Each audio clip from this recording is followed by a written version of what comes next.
Scott, let's talk about how to hire a good contractor. First question, how many quotes should I be getting? At least 3. That's a pain, you know what? It's a pain to find the contractors and to get them in, so really 3? I'd say 5, because Really? if you try to get 5 quotes, you're probably only going to end up getting 3 quotes, because 2 of them won't even come back to you with a quote or may not even show up. So they automatically filter themselves out. Of the 3 quotes that you get, don't sort them necessarily by price. That's a big mistake people think. They take the lowest and go for that. All right, give me the criteria to judge the quotes. Well, you definitely want to interview the person that's going to be working on your house. You want to ask them how, how they're going to prepare the job site, who's going to be accountable, who's going to be present. You want to know who's going to be there all the time.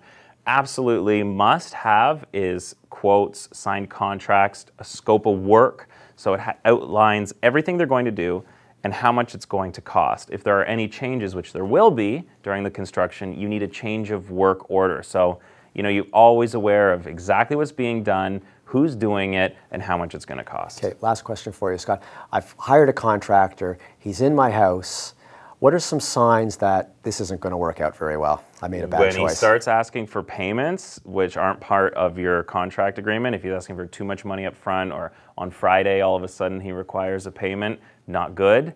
Also, if the contractor that you've made the agreement with isn't showing up on site, that's another problem. And I would say the last thing is, a lot of people can sort of see the warning signs when they're watching people do things. You can kind of get a good judge of character if somebody knows what they're doing or not. Right. So you should always kind of stop in every day and spend some time watching what's going on. Okay, great advice. Thanks, Scott.